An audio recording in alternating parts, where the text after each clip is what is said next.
Hey, lovelies. Okay. Yeah, I'm not tidy. I don't have this beautiful workspace with crystals and fresh cut flowers and incense burning.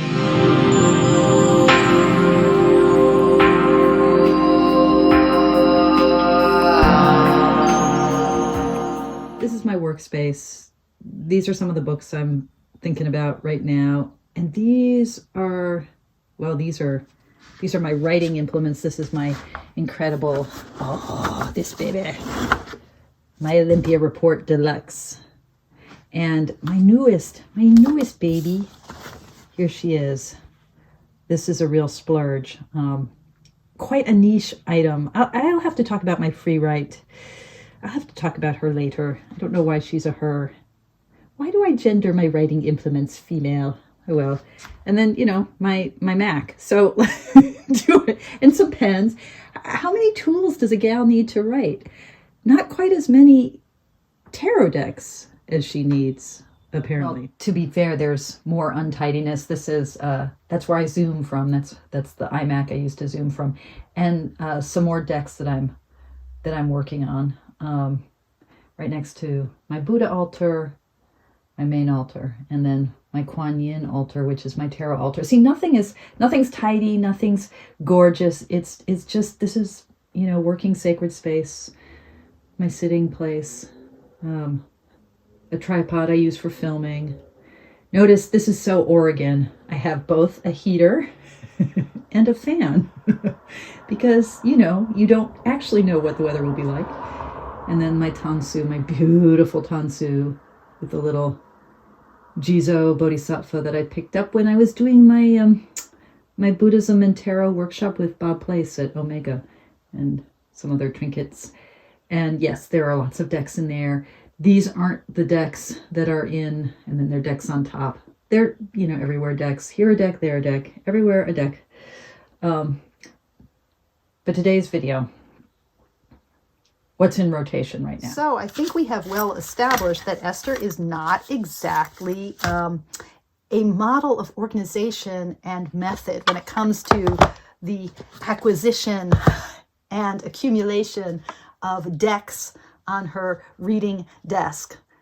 I mean, just the fact that I have two tables where I have decks accumulated. You know, there's my standing desk where I write, and there's a bunch of decks there. And then there's the table where I have my my desktop computer that I use solely for Zoom. I don't write at that. It's an old iMac. It's just good for Zoom. And that's also in my sacred space. So it's where I meditate, where I keep the bulk of my tarot decks, and where I do client readings that are online, and where I do a lot of my work with tarot. And I mean, I have, like, as I added them up, I think I have 40 decks. I'm looking around me because I brought them all in here to film. I think I have like 40 decks that I've accumulated. So that's absurd. You know, a word about tarot deck accumulation. I love all my decks. This is my library. I also have a ton of books. And have I read all the books that I own? No, that's not the point of a library. I've read at a lot of them, and I've read some of them more than once, and some of them very carefully, and all of them are part of my heart, you know? Or they leave my collection. It helps to have a husband who is a bookseller. Now, I have to apologize ahead of time. I'm about to cough. And I also have to acknowledge something I failed to say when I first filmed this video, which is I'm incredibly lucky. And there is a world of inequity and inequality and injustice, and I am a part of that world. I contribute to its suffering. And so my entire tarot work has been about trying to create abundance in the middle of that scarcity, trying to turn the 5 of Pentacles into the 6 of Pentacles. Okay, now back to the wham bam, thank you ma'am, showing of the decks on my desks. This is just the Rider-Waite-Smith decks that I have accumulated, and I want to share them with you. So, and maybe in the course of this video, to think about what I want to be working with next. I mean, these are all the decks that are in front and forward in rotation, but which ones am I actually going to work with? So this is the Weiser Tarot, which I've literally never read with. Just why not? I don't know. I really think it's pretty. And I like the cardstock. It's a little stiff, a little thick, but it's really nice. It reminds me a little bit of the cardstock in Emmanuel Iger's Tarot Waite-Smith, that gorgeous hybrid of Marseille and Waite-Smith imagery. And, excuse me, you know, although this deck has gotten a little bit of heat because of the way it tries to diversify in just adjusting skin color, I mean, it's an effort. You know, I think we learn by trying to do this. We learn by saying, okay, what happens if we just change skin tone, if we play around with different shades of brown and olive and white and pink.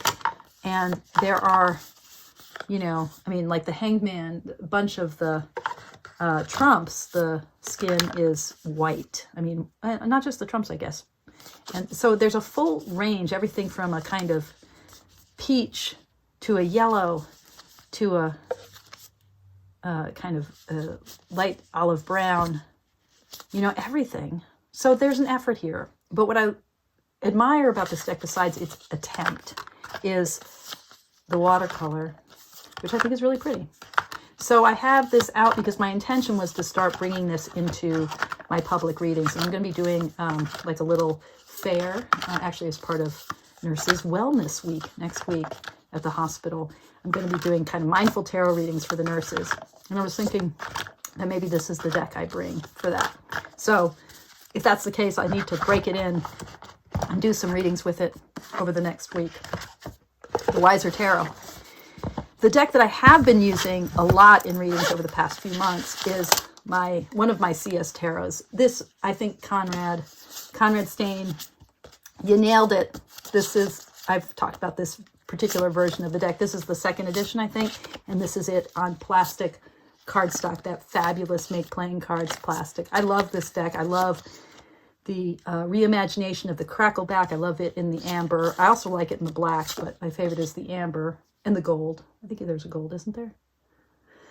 I love the kind of stone backgrounds, the sort of texturing, particularly the moments that feel like labradorite, which is one of my favorite stones. It just, oh, and I've included the little art cards. It's just fantastic. And it's that, you know, the Make Playing Cards plastic cardstock is slippery. So, you know, these cards will, look at that Queen of Cups. These cards will kind of run away from you if you're not careful. But it feels so good. It has such good heft. It's just a wonderful deck to use. So I've been using this a lot with clients. I have two other Conrad Steyn decks here. This is his old vintage. I don't know if he's selling this anymore. This is his kind of scanned copy, I think vintaged up more, of his original Rider-Waite Tarot, that kind of vintagey edition that so many of us came to the tarot with, and he's really sort of banged it up, and this is it in thick cardstock.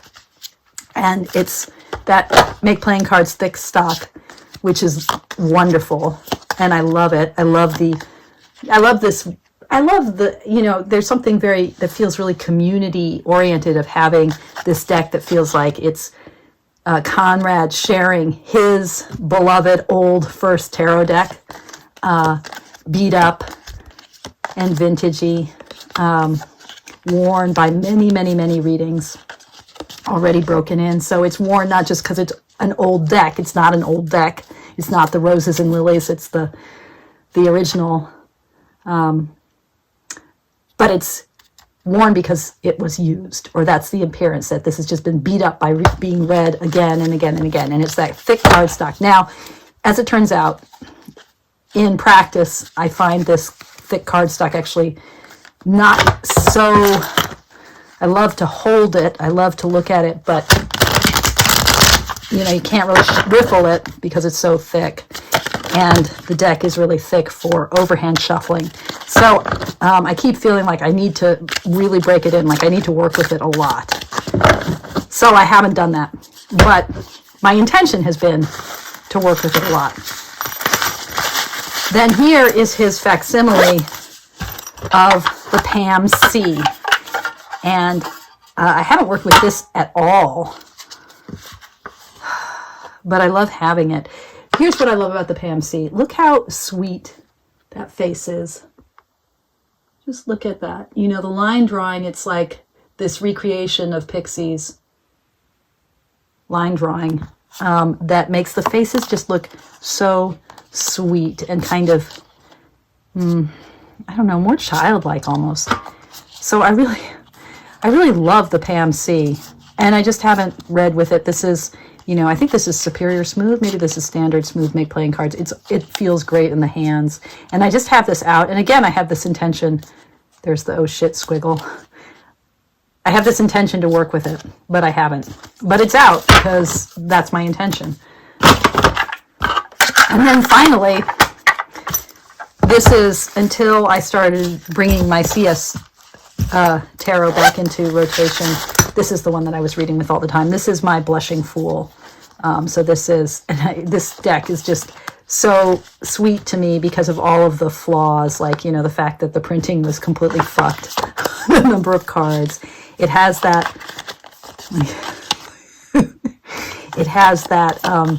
really great cardstock of the early days of, of US games, plaid backing.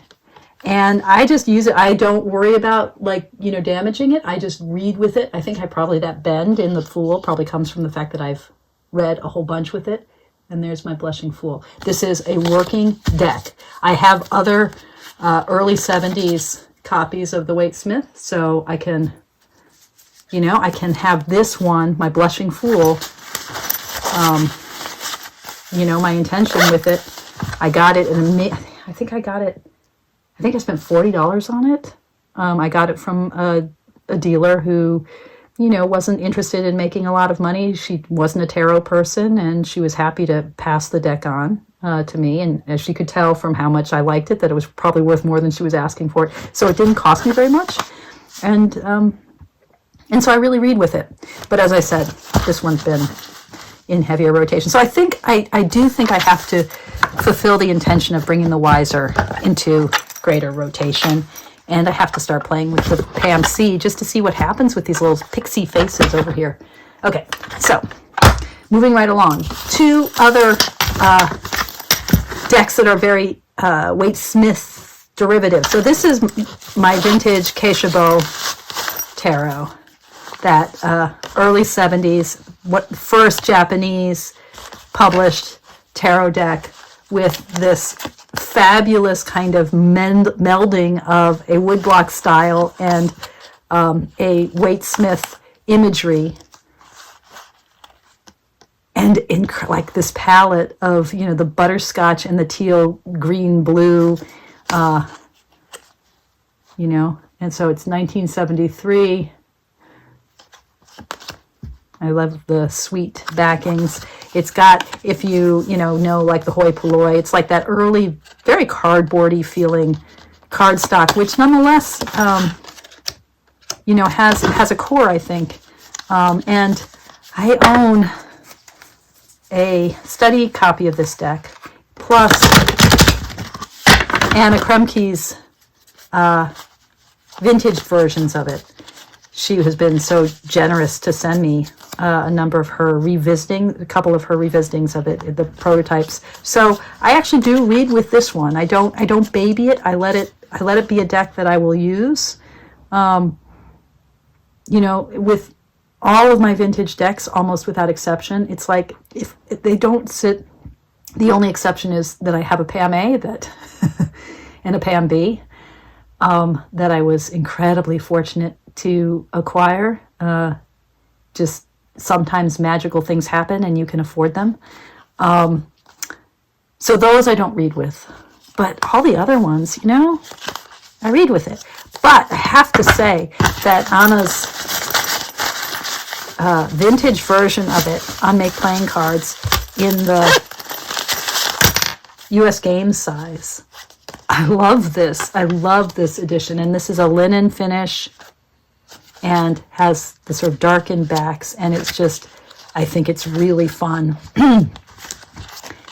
So I enjoy reading with this. And both of these are sitting prominently on my desk. But I think they both need more love. I think I need to spend more time with the Keishobou. Okay, now, other decks. Am I really going to go through all these?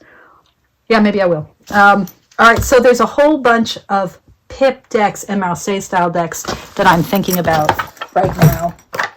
And I'm thinking about them. I'm going to be teaching a Marseille class sometime this summer. I don't think I've set a date yet. I'm thinking about Pips. This is my Pagan Otherworlds. Because I'm thinking about that relationship between reading archetypally and our understanding of number and shape, our understanding of image, how all these pieces fit together. And I'm wanting to really play out my intuition that they're really, oh, I love that tower. That is just the best. That tower card. And as uncataclysmic a tower card, as much of a card about surrender and grace as you can find. Love it.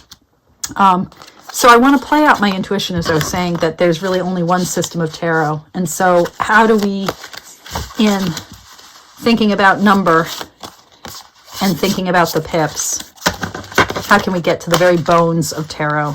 So the Pagan Otherworlds is a great deck. I mean, it's a great deck. It's a gorgeous deck. I love it. But it's a great deck, particularly for kind of that meeting point between Waite-Smith and Pip, because and Marseille, because the Pip cards carry Waite-Smithy intentionality, like this Four of Swords, you know, where the fourth sword lying flat, the three above it, kind of echo what we expect to see in the Waite-Smith imagery, but there's no human figures in it. Or, you know, the sort of sense of plenty and garden and blooming, right, of the nine of coins here.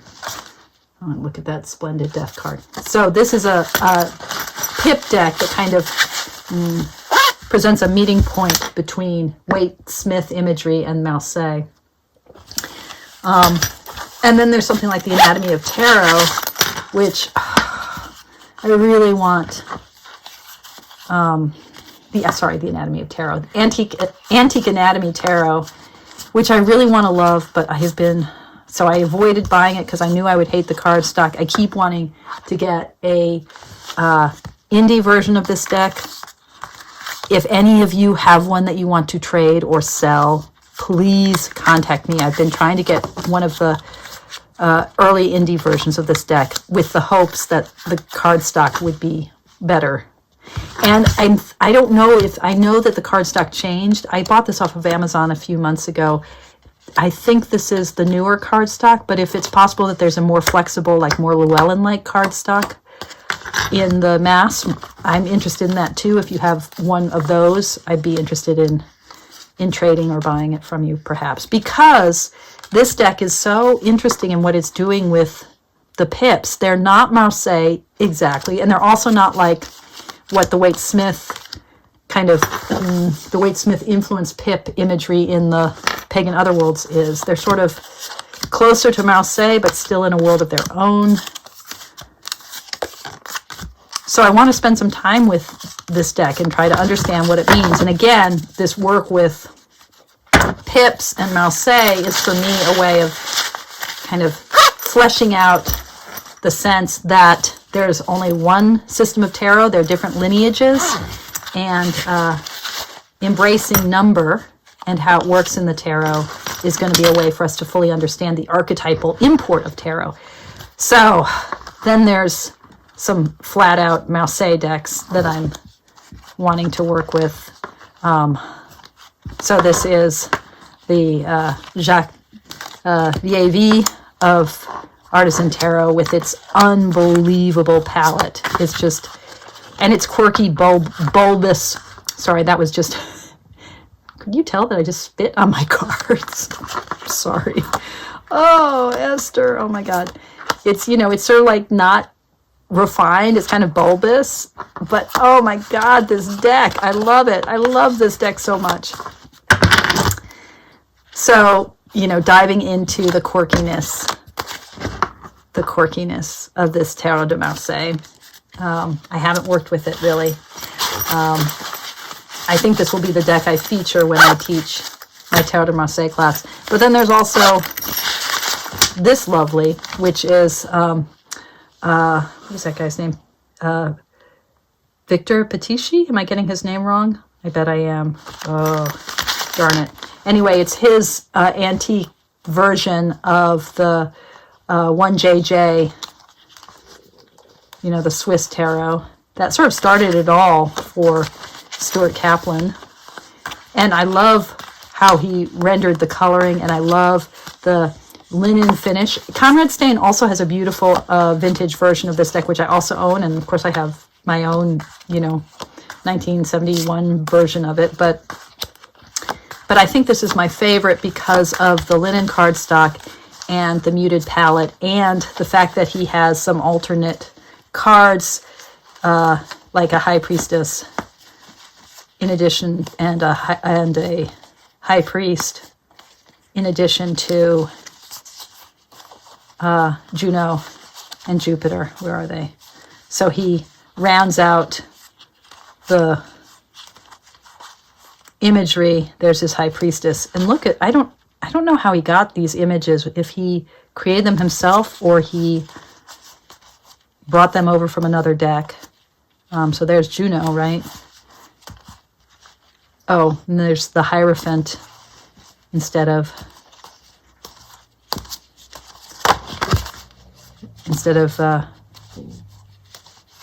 the Pope. So we have the option to have a more Waite-Smithy feeling. There's Jupiter. I'm sorry, instead of Jupiter. I didn't mean instead of the Pope. Yeah. So this is a deck that I really want to work with. Okay.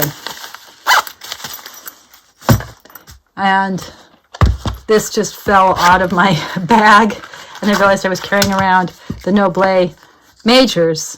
Now, this is where my work on Tarot de Marseille bleeds into the work I'm doing on Archetype right now, because it's really in the trump cards that the tarot teaches us about archetypal imagery and what it means to manifest,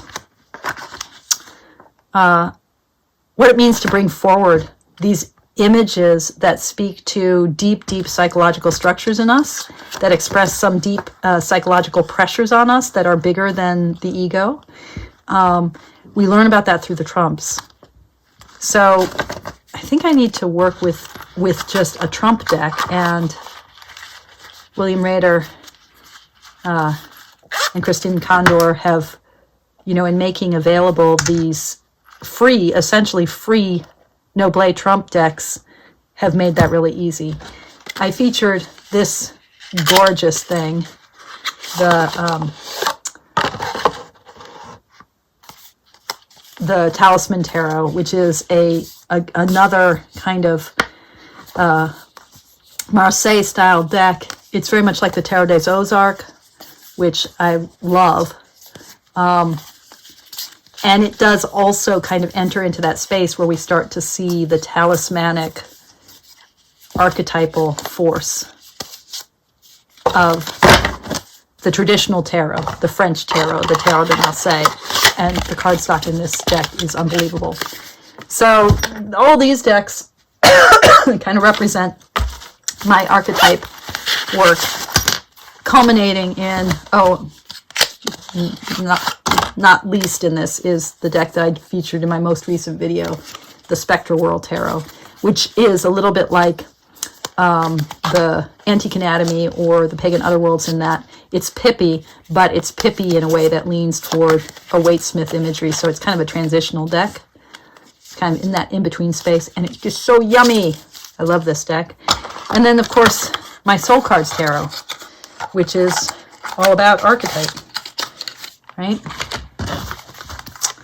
A deck that, you know, I brought this forth I mean, I didn't. Deborah Koff Chapin brought this forth, but her images called forth for me the tarot archetypes. You know? So there we go. Three of Wands. There we go. Page of Swords. There we go. Ace of Swords. Four of Wands. All of these gorgeous images, right? Five of Cups, right? Empress. Nine of Cups. One of my two King of Cups. Eight of Wands. Eight of Swords. World. Yeah, just beautiful. Now, I didn't name these cards, so I have to actually read with this deck frequently or I start to forget the meaning. So it's a deck that reinforces the need to bond with my decks. So it always, I have to be reading with it like every week or I start to forget what my own designations for these cards are. So it is a deck that teaches me about a steadiness of practice, you know, to keep connecting, keep bonding with the archetypes. That's at the heart of tarot practice. A couple more decks, and then I think I'm going to take a pause and end this video and maybe come back to a later edition of it because, you know, heck, this is a lot of decks. And I'm tired. I'm getting over COVID. So I just got the Jumbledance Tarot. Very reasonably priced reprinting of a 1998 truly wonderful collage deck. I haven't worked with this at all, but I'm so excited for it. And, you know, like the Ritual Tarot, which I'll show off in a second, and really like any collage decks force us into the world of archetype. They force us to see the unity of the disparate images. If you try to create a collage deck by just piecing together different symbols on a card, it still will force us to see the integrity of the image, because that's what collages do. They make us see how the parts fit into a whole, and it's that apprehension of the whole that is a kind of archetypal imagination. It's us connecting with a conveyor of meaning, a vessel that holds meaning, as opposed to just like decoding a series of esoteric messages. So the wholeness that a collage deck makes us find, that wholeness, that pulling together all the pieces, that is how we read archetypally. That's how we read an image as having a meaning. So that this card is the Four of Discs. We have to find a way to make that leap, like reading, I'm out of screen, like reading a poem and getting the poem, or hearing a joke and getting the joke. We have to be able to make that leap to see the wholeness here. This is the kind of stuff I'll be talking about in my Archetypes of Tarot class, offering, as I was just thinking about the class today, I was like, okay, so first things in that class are going to be to give just enough Jung. That's my new tagline, just enough Jung. Not too much Jung, but just enough Jung to kind of make sense of what I'm saying about archetype and how it applies to tarot and why this is a healing and powerful and transformative process. So that class will offer just enough Jung, not too much, to make sense of things, and we'll then proceed to look at some very discrete archetypes, 7 archetypes that are, I think, the crucial archetypes to have kind of a relationship with as we begin to approach tarot archetypally, and then some suggestions about reading practices and habits. Now look at that, man of discs, woman of discs. Okay, so Jumbledance Tarot, have not worked with it at all. Very excited to do so. It's front and center with the archetypal work that I want to do. And now I want to give some love, some really deep love, to Tierra May's Ritual Tarot.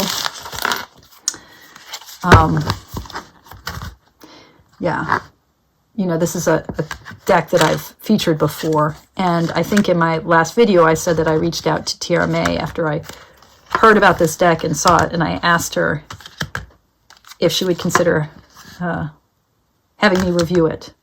It was a deck that I knew that I wanted, that I knew that I would love, having seen all of the images online, watching walkthroughs and discussions of the deck. I think it's a brilliant deck, and we all have to make our decisions about what we can afford. And if spending $95 US on a deck is too much, then it's too much. I'm a professional tarot reader, and so the money I spend on decks is a business expense for me. And then I'm also fortunate that sometimes I'm able to receive a review copy of decks, but very rarely. And I'm always embarrassed when I ask for them, because my little YouTube channel, I don't think it's value added necessarily. But I love this deck. And again, like my own Soul Cards Tarot deck, which I have here, the pouch for this, it's from the Margareta Pedersen. I made several different pouches before I found the right pouch for that deck. And so this was a reject, the High Priestess. But I love the image, and so it's my pouch. Anyway, that's more information than you need. But this is my Soul Cards Tarot. Like my Soul Cards Tarot, I have to read frequently with the Ritual Tarot in order to keep a connection to its archetypes, right? That's one of the things that's so valuable about this deck. Anyway. And I riffle shuffle this deck all the time and have not had problems with riffle shuffling. So there's that. Okay. The other two decks that come to mind for me in this work on Archetype are the Golden Tarot. It's different with the Golden Tarot. I mean, this is a collage deck, but it is a collage deck that's trying to recapitulate in very careful ways. I mean, Kat Black is a really skilled and educated student of art history, and an she's really good at, this was made in 2003, and the collage work is really good. I mean, what we can do digitally now easily wasn't as easy back then. But so she's trying to recapitulate the Waite-Smith images. So it's not a collage in the way that, say, Jumbledance or Tierra May's Ritual Tarot is. But it does invite an archetypal imagination because of the profound evocation of religious imagery, just because it's working with medieval images. The world that it brings forward is a world of archetype, a world of resonant, sacred, iconic imagery, a world of angels. So this deck is a big part of the archetypal work I'm trying to do now with tarot, trying to find ways to explain and to teach. And then this little beauty, I had not heard of this deck. That's so ridiculous, but US Games, just came out with a linen edition of it, and so I'm encountering it for the first time, and I have not even done a proper walkthrough, much less read with it. But oh my lord. So Jody Boginski Barbesi, and working with Karen Boginski, so two sisters, worked on this deck. And my understanding is, that they were fairly new to tarot when they did it. And it's just, it's kind of crazy. It brings images, it collages together images from a whole bunch of different visual styles, including, Casper Friedrich, what is that guy's name? The Wanderer, that famous romantic. Why am I blanking on his full name? The Three of Wands. This is a totally different universe than this tower, right? But I think it kind of all really works. And again, this world of angels, this world that's completely deified or sacralized, this world that has pressed upon it the forces larger than self, you know, how freaking precious. So I'm very excited, have not worked with this at all, but I'm excited to do so. And I don't mind the gilding too much. I have to say, it smells great. I am a big fan of new tarot smell. So, influence of the angels. I'm not an angels person, but there is a way in which they do angel decks open themselves to archetypal work. And, I have so many more decks. I'm going to pause. I'm going to stop. Oh, no, I'm going to do a few more, and then I'm going to stop. This is my deck. This is a deck that I have designed for mandala work. It's 100 cards, and the images are all chosen from copyright-free images. And this is a deck that is trying to create a balance between self-directed and external-directed impulses, between kind of openness to change and a conservatism. So between self and world, between kind of safety and risk. And the goal of this deck is for me to work with clients on helping them find clients who are not tarot inclined necessarily, but also clients who work with tarot, to help them find ways to express their mindset, their values. So I work with clients over a period of time, evolving a visual language with them, working with these cards. I am selling them on Make Playing Cards, I think, you know, with a slight, like I think I added the 10%. I will never sell enough to make any money on them. But I'm kind of fond of this deck because I really have tried to find a bunch of really resonant images. They're all photographs that are ambiguous. I mean, some of them are not ambiguous. It's hard to read that as a melancholic image. But some of them, how you read them and what you read into them, I'm not sure this image is successful. It's of a feast, but I think it's a little bit too busy. But anyway, how you read into them really allows you to intuit a little bit better what's going on for you and get away from the narratives that have become perhaps very familiar in your own life.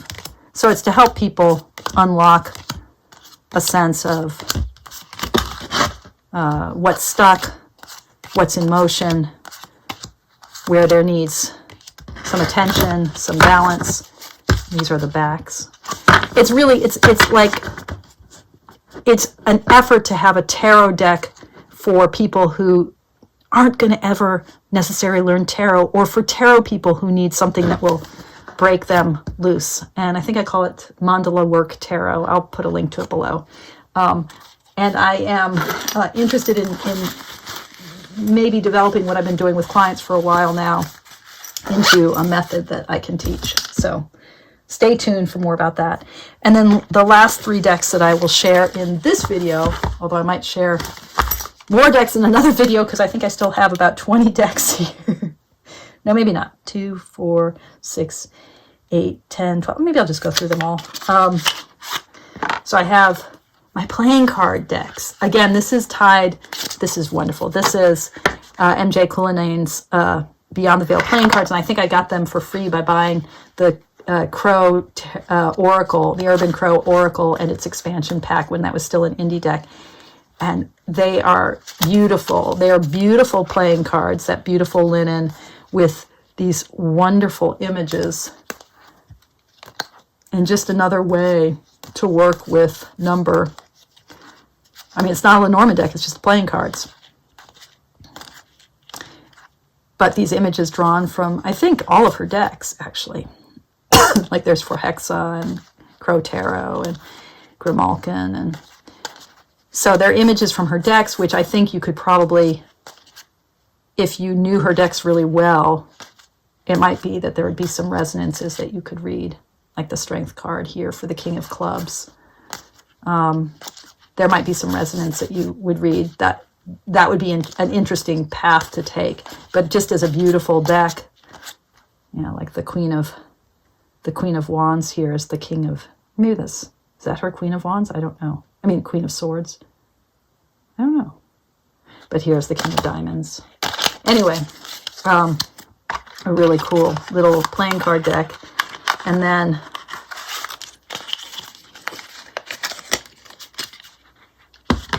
this is my Pagan Otherworlds playing card deck, which I just love.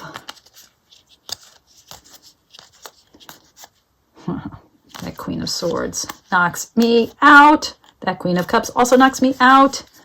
So, you know, there's a line of thinking here, which is how do we talk about playing cards, their relationship, their lineage in relationship to the Marseille, in relationship to Waite Smith, all of this of a piece with what the one system of tarot is. And in that realm, there's also, of course, I thought I had it here, but I don't see it. Oh, well. Oh, yeah, here it is. My standard playing card tarot, which I haven't been giving any love to lately, and I need to pick up again. So when I dive more into the Marseille world and its relationship to pips, I will also be working with playing cards. And I think these three that I'm bringing forward here are the ones, look at that Ace of Cups, the ones that I will be playing most with. And I am not an oracle card person. The one oracle deck, unless you count my Mandala work deck as an oracle deck, which I don't think it is. I think it's structured in a way that's more like tarot, but is the Urban the Urban Crow Tarot in the Indie edition and the expansion pack. I love crows, and, you know, of MJ Cullinane's decks, the Crow Tarot remains my favorite. And I think this is a very smart and resonant oracle deck. So in the rare times when I use an oracle, usually for a client, not for myself, this is the one I go to. Well, is that true? I'll sometimes do soul cards as well. And I have a few other oracle decks, but I just don't know them. I don't work with them enough for them to be familiar and ready at hand. Okay. Yeah, I think I'm going to stop for now. I've decided to stop. This is already a ridiculously long video, but I hope it was fun to watch. And stay tuned, because I might do another video with the remaining decks. I'm insane. I am insane. Anyway, thank you guys for watching. As always, thank you so much for your practice. Toodaloo.